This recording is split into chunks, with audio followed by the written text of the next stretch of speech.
Whether to right or to left, forward or backward, you must go on, without asking what lies before or behind you.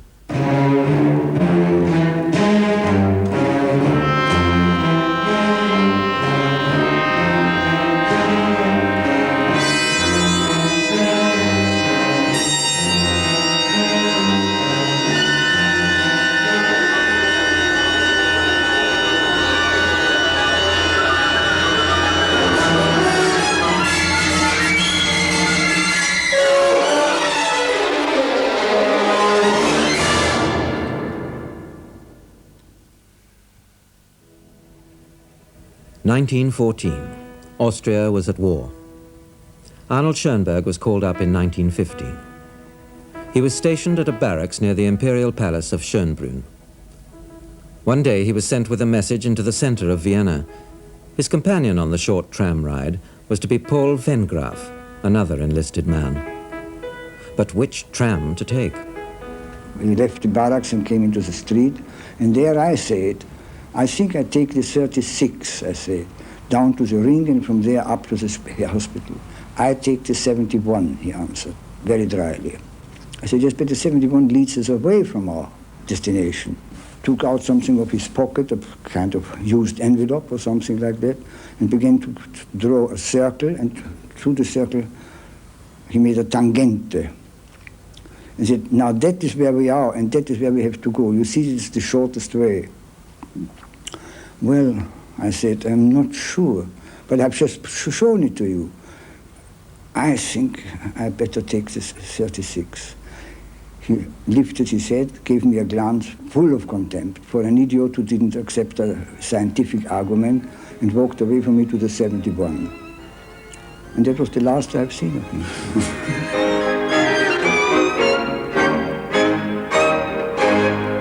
Schoenberg was discharged from the army in 1917.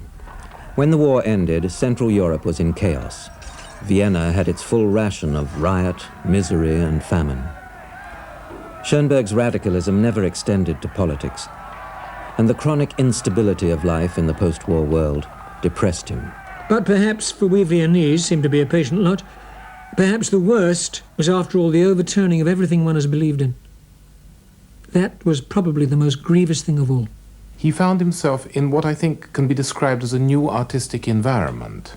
If we've characterized the dominant forces of the pre-war years as concerned with expressionism, with a search inwards rather than the search outwards in the world, a replacement of what had come to be regarded as sterile outward forms with a more penetrating, a more true concern with the reality of the human person and the soul. After the war, the opposite may be said to be true. Now we come into an atmosphere of what has been called new objectivity, and the dominant compositional trends, in fact the dominant artistic trends, can be summoned up by a word of Brecht: truth is concrete. The attempt now, whether in Germany and Austria or in France or in other countries, was to lighten the heavy subjective load of music, to not concern oneself with this massive paraphernalia dredged up by psychoanalysis, and rather to concentrate on the clear-cut expression of a gesture and the clear-cut expression of a style.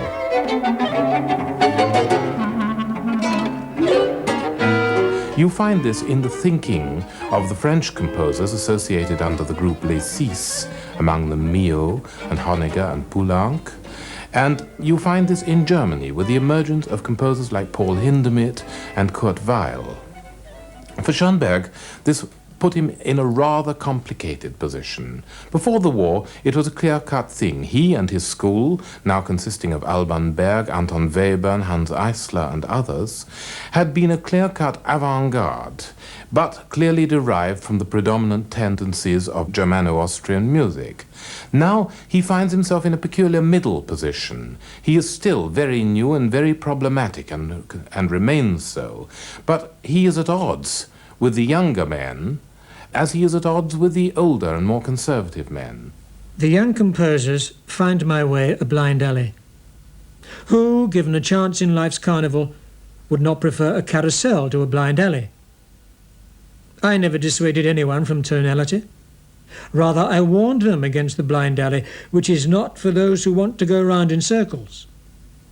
Nowadays it is après-moi le cul-de-sac. I blundered into it, and shall patiently wait there till my last breath, the breath that still supplies the wind for their miserable carousels.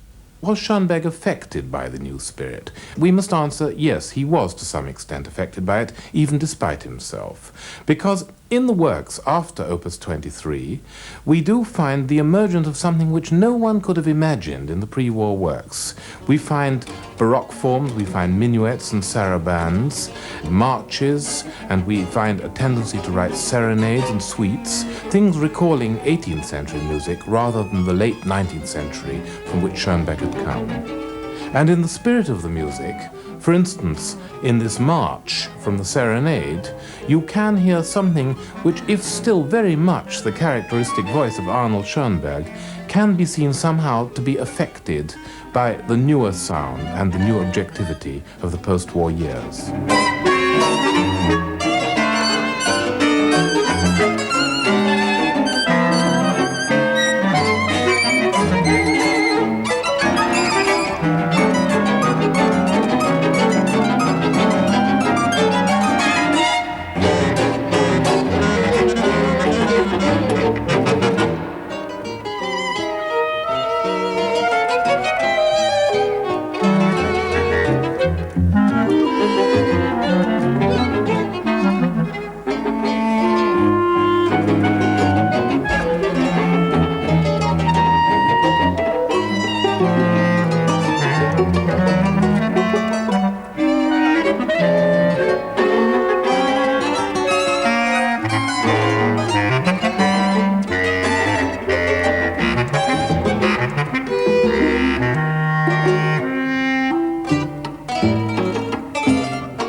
I am almost 50, with nothing but years of warfare behind me, and am unfortunately still given to getting very worked up about a great many things, although there is nothing I need more than peace. I desire no accusations, no attacks, no defence, no publicity, no triumph.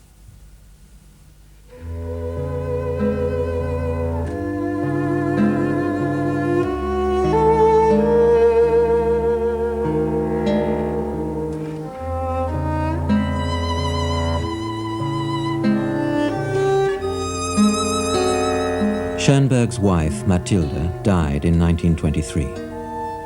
A year later, he married Gertrude, the sister of one of his pupils, Rudolf Kolisch, a future leader of the Pro Arte Quartet.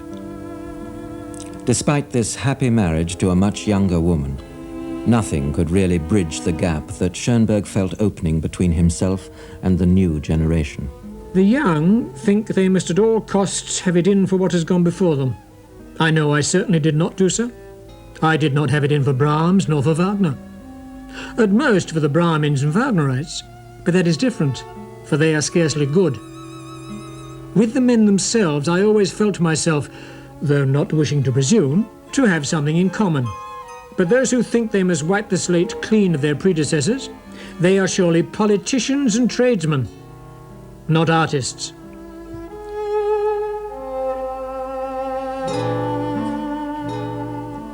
If you talk about any other composer in the history of music, you don't necessarily have to talk about a technique, you just talk about his pieces.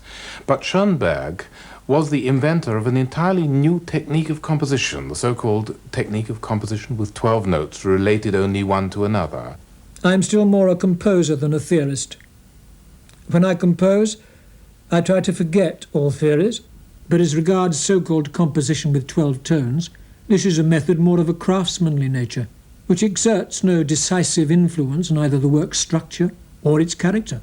The question is simply, how the material is treated. I think the first popular misconception is that Schoenberg invented a new technique, sort of arbitrarily, and then composed music with it. Whereas the truth is the exact opposite. What Schoenberg actually did was develop a style of composing a certain kind of music, and then found that he did not have the means to organize it. And he found this all-embracing 12-tone technique, in his opinion, to clarify the procedure of composing the music and hopefully of listening to it. Composition with 12 tones has no other aim than comprehensibility. Another misconception, it's popularly believed that you have to hear all the technical operations of a musical technique in order to appreciate the music. I don't think this is so, and I don't think it would even be possible, because even if all the people who listened to Schoenberg's music had some inklings of how the 12-tone technique worked, they would only be able to hear the bare outlines and would never be able to hear the details of the technique. After all, if you drive across a bridge, you don't have to know how the engineering works to get from one side to another. The actual 12-tone technique is not entirely a new technique. Eliot says somewhere that what is wholly new is wholly bad, and similarly with this technique, it's a mixture of old things and new things. The old things are partly contrapuntal devices like canon and canon by inversion and canon backwards, which are known to scholastic composers of the 16th century. It's partly an extension of the customary preoccupation of composers of all ages to integrate their works thematically, that is, to invent a tune and derive other tunes from it. And much time has been spent invaluably showing how contrast in music, in the classical composers, in Mozart and Beethoven, very often contains a high degree of thematic integration, where similar motifs are used and transformed rhythmically and in character to represent something quite different. All these elements go into the 12-tone technique, as well as the idea of non-repetition, which is standard practice in almost any educational system. Writers, painters, musicians are all taught to practice their art without perpetually repeating things ad infinitum, for one very simple objective reason, that it's boring to perpetually repeat the same thing. These are three elements that go towards the making of this particular system. The fourth element, and the one I would describe as an entirely new element, has to do with the harmony. And this is the one that has caused the most problems in the comprehending of the music of Schoenberg. If Bartók or Stravinsky or another composer had invented the 12-tone technique, it would have been probably a purely melodic technique with perhaps a relic of simple traditional harmony. But the music that Schoenberg and Strauss and others were writing at the beginning of the 20th century was already very complex harmonically, as we've seen. There were chords of all kinds, which were not customary in the 18th and 19th century, frequently used in the music. So Schoenberg had the idea of deriving all elements in a piece, from the most basic harmonies to the most tiny virtuoso decorative passages, from the same arrangement of the notes into some kind of a melodic formula. Now you can hear that in the very first piece that Schoenberg wrote in the so-called 12-tone technique, which is a waltz for piano. It's rather nice that it should be a waltz for piano, because a waltz is a traditional Viennese form, and the connection between the old form and the new content perhaps clarifies something of the atmosphere of the early days of the 12-tone technique.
Remembering the beginning of that waltz, what you in fact heard was a tune played by the right hand of the piano, accompanied by some broken up harmonic fragments. Now that tune, which went something like this,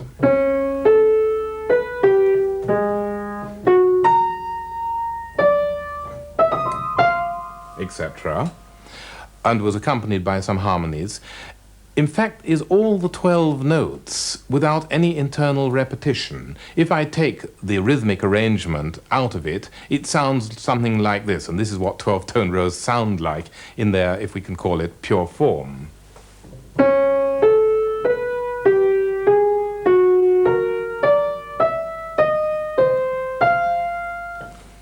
Now that's just an ordering of 12 different notes, and the technique makes it possible to arrange these in many different ways. And the piece, in fact, consists of many different arrangements of these notes, always with the order maintained, but the notes put in different positions, right at the top of the piano and right at the bottom, and in groups of 3s and 4s and 5s and 2s.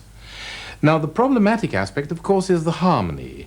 And the new thing in the 12-tone technique, and the one thing which is totally new and unpredictable, is the way the harmony is made. Now, if I take this ordering of notes, I can, as it were, congeal this into a set of chords. Here are those 12 notes divided into 3, made into 3 4-note chords.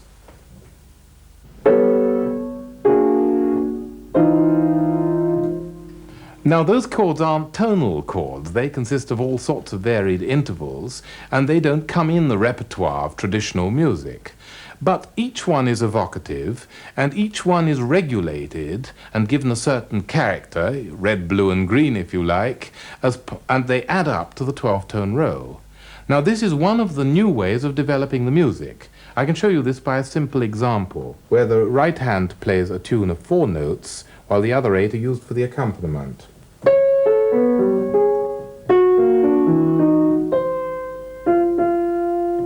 4 notes.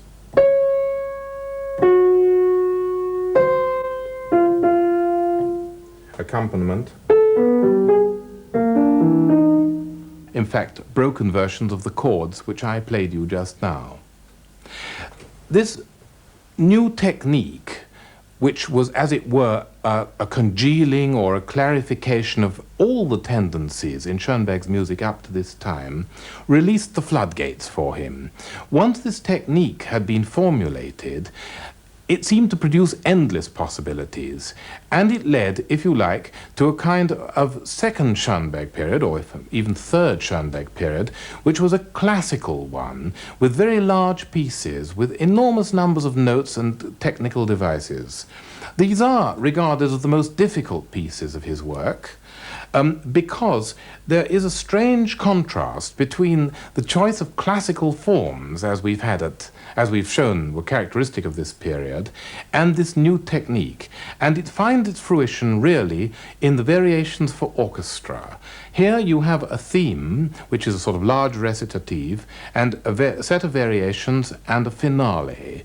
All the resources of the modern orchestra are brought to play. It's one of the hardest pieces to play in the repertoire. It's extremely rich, extremely concise, and it's very short for such an enormous amount of activity.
meet Schoenberg was quite an ordeal, you know.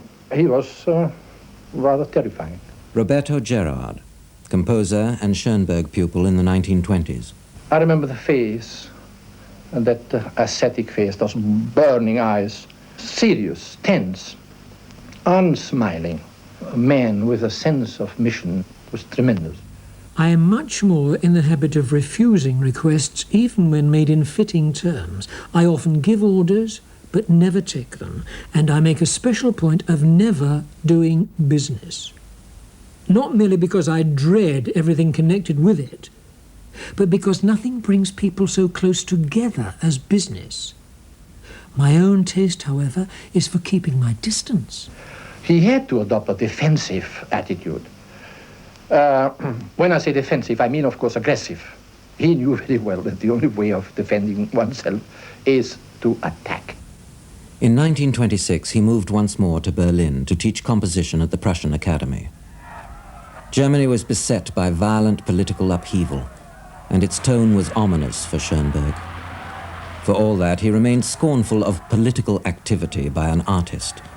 As the climate worsened, he moved ever closer towards art as religious philosophy, where the artist came down from the mountain like Moses with a message for mankind.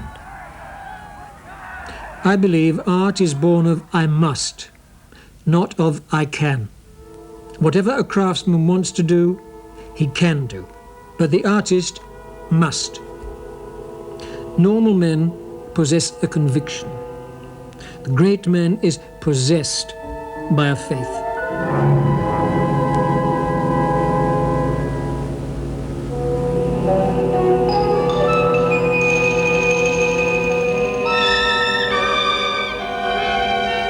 From the lives of truly great men, it can be deduced that the urge for creation responds to an instinctive feeling of living only in order to deliver a message to mankind.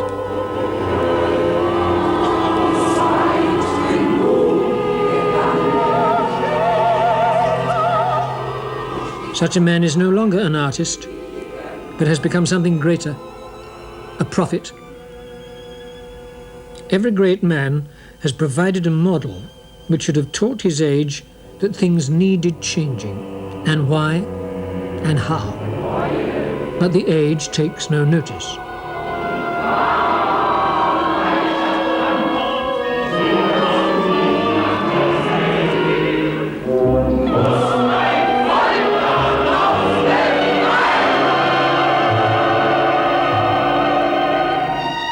Schoenberg's tendency to negate all that was before him is the old, tested Jewish tactics, which are always put into practice at an opportune moment, to destroy the cultural values of the host peoples in order to set up their own as the only valid ones.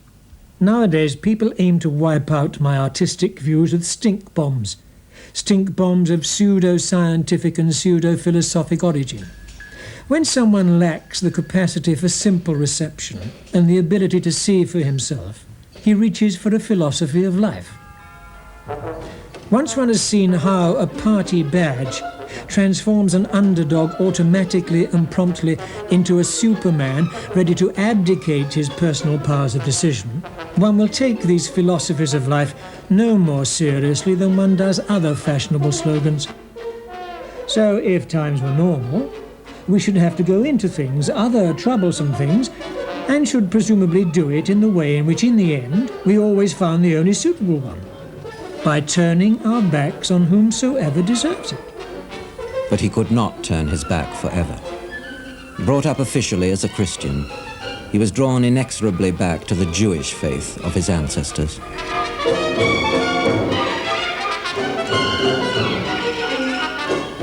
For 14 years, I have been prepared for what has now happened. During this long time, I have been able to prepare myself for it thoroughly, and have finally cut myself off